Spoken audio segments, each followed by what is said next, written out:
வணக்கம். ரெமி கிச்சனுக்கு உங்களை வரவேற்கிறேன். இன்றைக்கி எந்த ஸ்பைஸியும் இல்லாமல், மசாலாவே இல்லாமல் ஒரு ஈஸியான ஹெல்த்தியான ஒரு டிஷ்ஷு தான் செய்ய போகிறேன். இது வந்து கேரளா மலையாளிஸோட சத்தியானா விருந்து. சத்தியிலெல்லாம் கண்டிப்பாக இருக்கும். அது பேர் வந்து மஞ்சள் பூசணிக்காய். இது இங்கே நம்ம மஞ்சள் பூசணிக்காய்ன்னு சொல்லுவோம் இல்லையா, அவங்க மத்தன் சொல்லுவாங்க. மத்தன் ஓலன்னு சொல்லுவாங்க.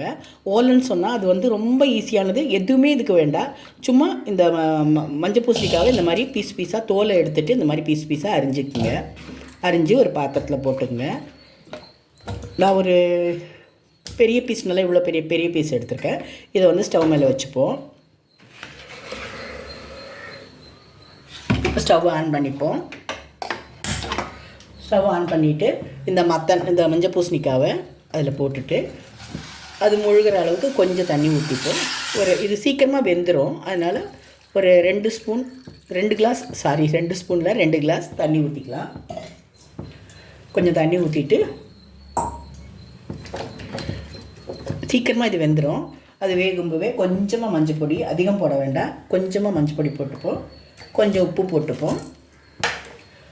அப்புறமா அதுக்கு தேவையான காரத்துக்காக ஒரு 2 மிளகா போட்டால் போதும். அதிகம்லாம் போட வேண்டாம். இது ரொம்ப கொஞ்சம் ஸ்வீட்டாக மைல்டாக தான் இருக்கும் இந்த டிஷ்ஷு. ரொம்ப காரசாரமாலாம் இருக்காது. 2 பச்சை மிளகாவை இந்த மாதிரி கிள்ளி போட்டுப்போம்.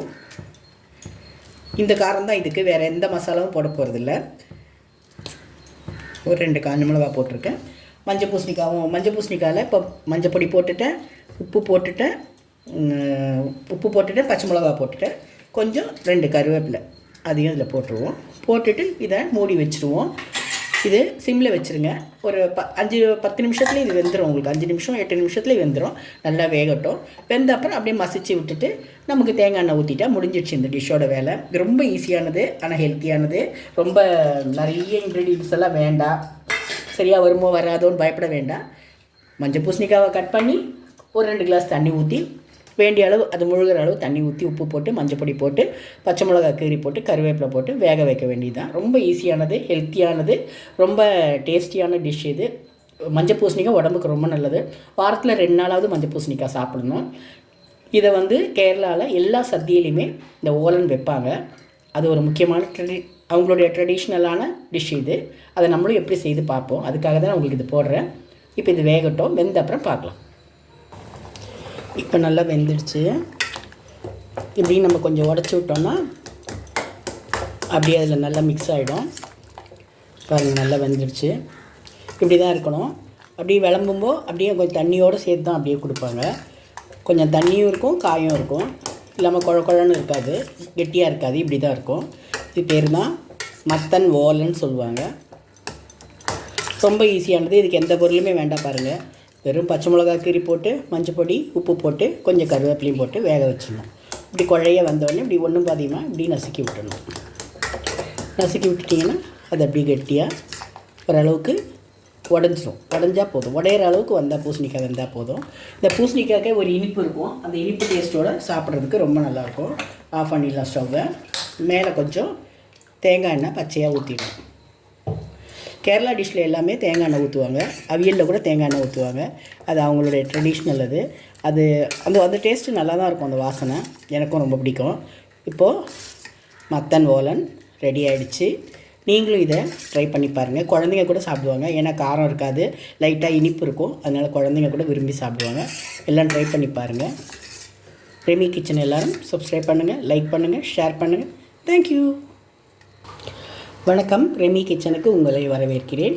நம்ம ஊரில் எலுமிச்சம்பழம் இப்போ இந்த சீசனில் நிறைய வரும். இன்னும் கொஞ்ச நாள் ஆனால் ரொம்ப கிராக்கி ஆகிடும், ரொம்ப விலை ஜாஸ்தி ஆகிடும். அப்போ இப்போவே நம்ம இதை வாங்கி இந்த மாதிரி ஊறுகாய் போட்டு வைக்கலாம். நம்ம 1 வருஷம் 2 வருஷம்லாம் உப்பில் ஊற வச்ச ஊறுகாய் சாப்பிட்டது உடம்புக்கு கெடுதல்.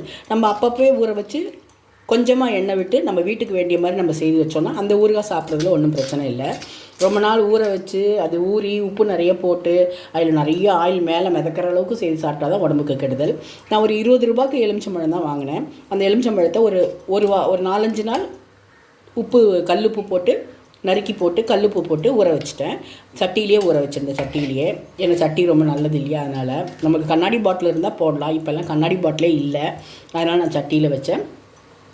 அது ஒரு 4-5 நாள் ஊறின உடனே மேலேயே 2 எலுமிச்சம்பழத்தை பிழிஞ்சும் ஊற்றணும். ஏன்னா கொஞ்சம் ஜூஸ் இருக்கட்டும் சொல்லிவிட்டு 2 எலுமிச்சம்பழத்தை பிழிஞ்சு ஊற்றிட்டு அதனுடைய அந்த தோலையும் அதிலே போட்டுட்டு அப்படியே ஊற வச்சு கொஞ்சம் மஞ்சள் பொடியும் போட்டேன். ஒரு 2-3 நாள் கழித்து கொஞ்சம் மஞ்சள் பொடி போட்டேன். மஞ்சள் பொடி போட்டுட்டு அது நல்லா ஊறிடுச்சு. ஊறின உடனே என்ன பண்ணேன், ஒரு வாரம் கழித்து கொஞ்சம் அதில் ப்ளெயின் சில்லி பவுடர் போட்டு நல்லா மிக்ஸ் பண்ணி ஒரு நாள் வச்சுட்டேன். அதுவும் நல்லா அதை எலுமிச்சம்பழத்தில் மிளகா நல்லா பிடிச்சிடுச்சு. நல்லா பிடிச்ச அப்புறமா ஒரு குழிக்கரண்டி எண்ணெயை விட்டு நல்லா காய வச்சு கடுகு போட்டு தாளித்து கடுகு வறுத்த உடனே கடுகு வெடிச்சதும் இதில் கொட்டிட்டேன். இப்போது டேஸ்டியான வீட்டிலே செய்த எலுமிச்சை ஊறுகாய் ரெடி ஆகிடுச்சு. நமக்கு தயிர் சாதத்துக்கெலாம் வச்சுட்டு போனீங்கன்னா அப்படி இருக்கும், தேவாமிரதமாக இருக்கும். அப்படி சாப்பிட்லாம், சாதத்துக்கு ரொம்ப நல்லாயிருக்கும். இப்போ கடையில் வாங்குகிற ஊறுகாயெலாம் அவங்க எப்படி ப்ரிசர்வேட்டிவ்லாம் போட்டு எப்படி செய்திருக்காங்க நமக்கு தெரியாது. இப்படி நம்ம வீட்லேயே ஹெல்த்தியாக நம்ம ஈஸியாக ஒரு வாரத்துலேயே நமக்கு அழகாக கொஞ்சம் போதும், நமக்கு நிறைய வேண்டாம். 1 வருஷம் 2 வருஷத்துக்குலாம் செய்து வைக்க வேண்டாம். சும்மா ஒரு வாரம் 10 நாளைக்கு நம்ம இந்த மாதிரி செய்து வச்சு ஃப்ரிட்ஜில் வச்சிங்கன்னா கெட்டு போகாது. ஃப்ரிட்ஜில் வச்சு நமக்கு டெய்லியும் ஒரு பீஸ் தானே சாப்பிட போகிறோம், ஒரு தயிர் சாதத்துக்கு ஒரு பீஸ் சாப்பிட போகிறோம். அப்படி சாப்பிட்டுட்டு டேஸ்ட்டாகவும் இருக்கும், உடம்புக்கும் நல்லது. லெமனில் சிட்ரிக் ஆசிட் இருக்குது, உடம்புக்கு நல்லது.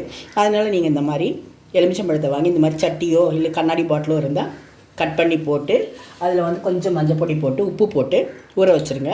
4-5 நாள் கழித்து அதில் கொஞ்சமாக மிளகாப்பொடி போட்டு மிக்ஸ் பண்ணி திரும்ப ஊற வைங்க.